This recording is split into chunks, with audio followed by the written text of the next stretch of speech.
guys, Alex Peak Performance Reviews. Welcome to another vlog and welcome to a sunny day here in England. And yeah, we're working again on the Supra, so another update video. Today's video, you'll see from the title, is, well, it's a number of things, but finishing off the panel. Most importantly, you're just going to remove a little bit of dead weight that we just don't need to run anymore, especially with our new fuel system on the car. So yeah, today we are going to be removing and showing you how to remove the charcoal canister, what to cap off, etc, etc. Okay, so the first, well, couple of coats of primer has gone on. Don't worry about that bottom bit. That basically will be cut, scraped, and that little residue bit will be will go basically away, and we can basically just do a few little bits to make that nice and smooth. But everywhere else, it's not perfect. There's a few scratches on the panel. There's nothing really I could do about that, to be honest with you, unless I buy a brand new panel. So I think within reason, obviously once that's done, I'll show you what it looks like, but I'm going to have to probably leave it like that. It's not perfect, but it's really, really good. I think when the iPad's in there, that will look really, really decent, really, really nice, to be fair. But it actually was in probably worse a condition than that, actually.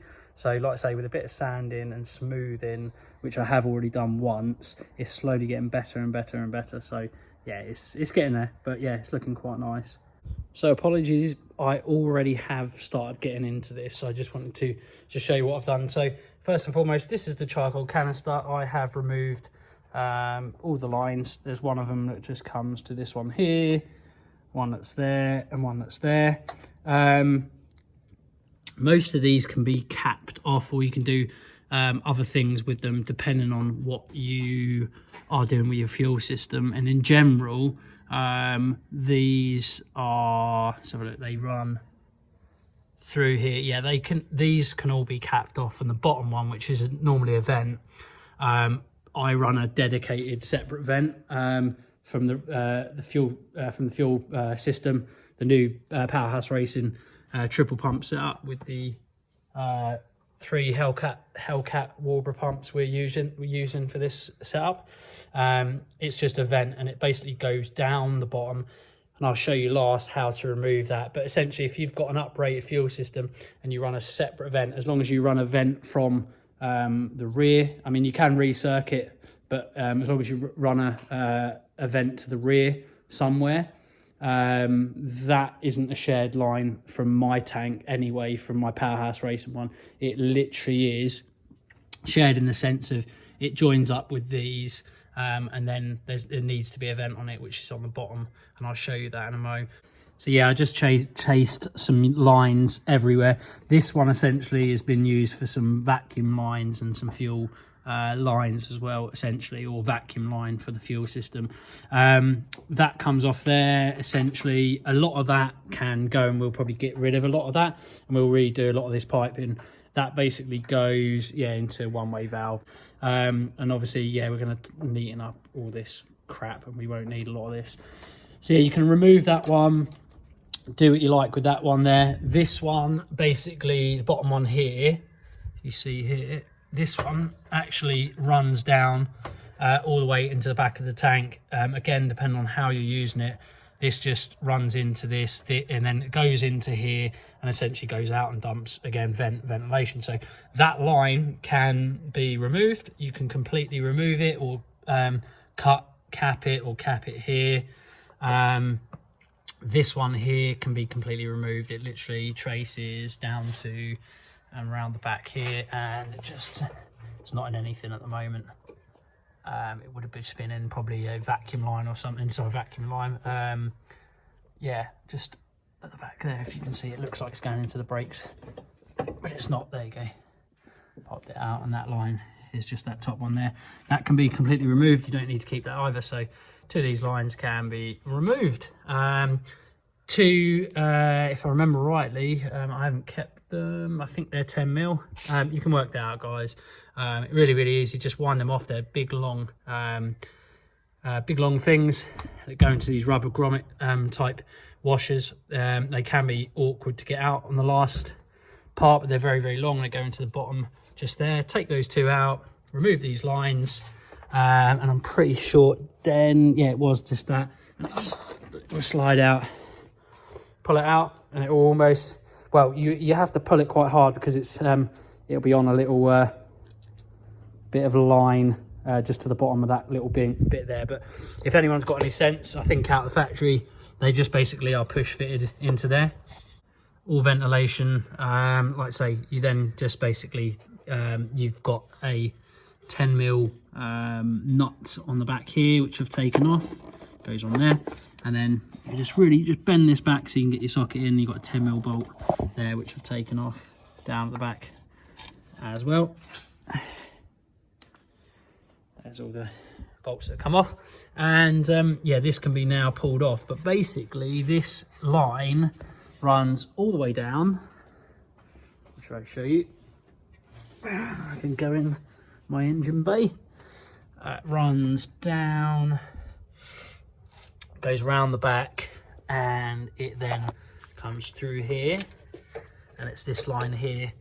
You then got another 10mm nut there, which is disgusting and dirty, and there's another 10mm bolt there, which I've loosened off, and that whole assembly will come off. And now I think there's just some clips just on the inside, almost inside the arch, that need to come off.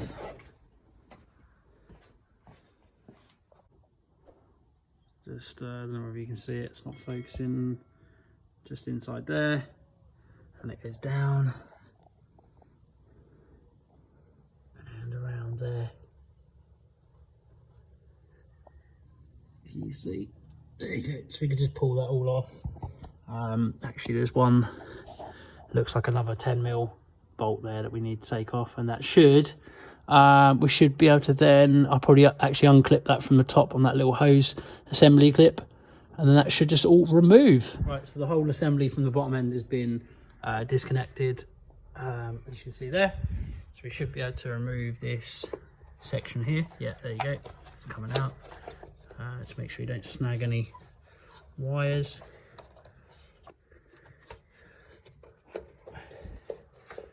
Lovely.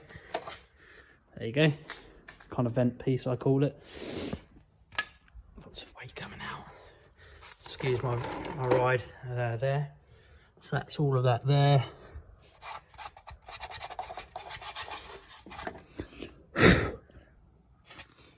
Need to clean that and give that a little spray as well down there. But I wonder whether we can cap that hole there as well. Make it neat. Make a neat job of it. Yeah. Otherwise we've got a hole in there. Don't think it matters that much really. Maybe some ingress. Yeah, probably should cap it or do something with it. Yeah. We just have to wriggle this all through.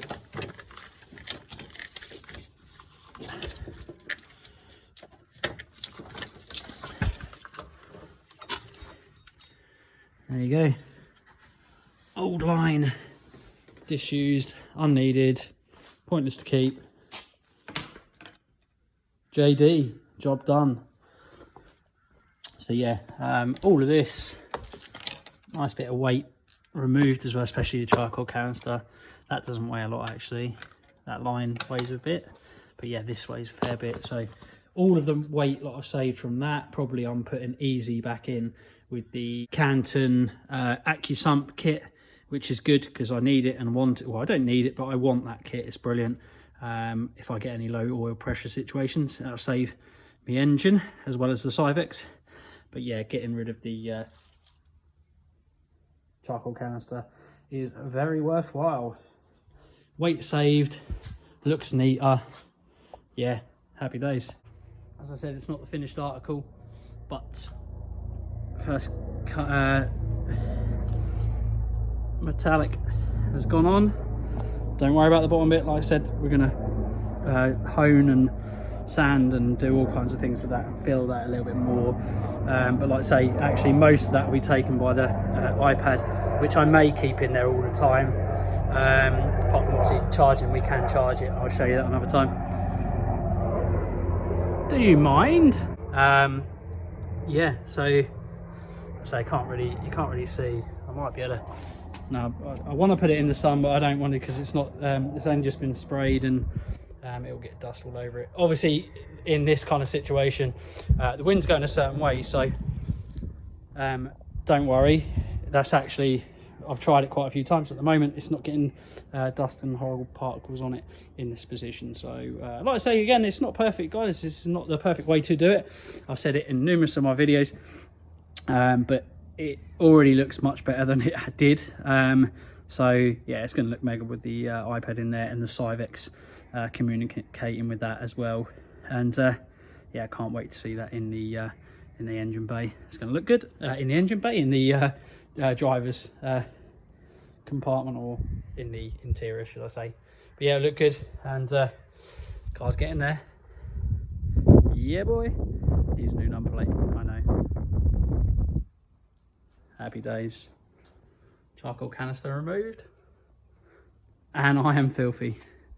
And oh, actually I will point out, because you probably noticed, don't worry guys, if you follow my Instagram videos, like I say, I'm going to clean up all the other little bits and stuff. I'm going to take them off and give them a re-polish and everything like that. These have got dirty, but these are disgusting. These are strut tops, and basically they were strut tops for the Cusco strut bar that I did run, and obviously they got rusted and crap, and the old blue is starting to kind of wear. My blue kind of theme is completely going. It's now going to be blacks and kind of chrome and or aluminium, brushed aluminium, or high gloss aluminium kind of finish. No blue. Carbon fiber. Got carbon fiber. Carbon fiber there. Carbon fiber there. I was thinking about relocating, but I don't mind these being in the engine bay. They don't get in my way. So carbon fiber there. There's going to be carbon fiber there. I've got new strut top. Well, a whole new strut brace basically, which is aluminium and carbon fiber, real legit carbon fiber from Cusco. So obviously carbon fiber slam panel going back on there. Going to clean up the lights, even though they were brand new. Need a clean. The whole car needs clean obviously, but in general she's looking much better. And yeah, cannot wait to get her back out on the road. It's probably going to only be a couple more months now, everything included and tuning. So yeah, so there you go. Actually quite a quick, straightforward video.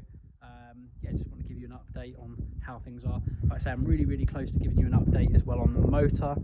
Situation with that is the short block is done, so everything less the head has been done. Line honed, skimmed, everything, etc. Billet mains are in, cranks in, pistons, con rods. So just waiting for the head to be reassembled with the new valve train. Lovely Larry Brian Crowder cams, and yeah, 276 I think it's 10.29 or yeah, 10.29 middle lift. They are, yeah, as Larry as they get before you have to go crazy clearances like a drag motor, but we're not wanting to go that route. But we are going shimless buckets as well. Mark and the guys are going to set that all up, get the shimless buckets all set up and the valve train all set up. Once that's matted to the short block, that'll be ready to pop in there. Not too long now, so we're getting really close, guys. Yeah, I'm getting excited. I hope you are as well. And then finally we'll have some content of me actually driving it at events, racing, track days, all kinds. So yeah, anyway, I hope you've enjoyed the video, guys. As always, like, share, comment, subscribe. See you again in the next one. Bye for now.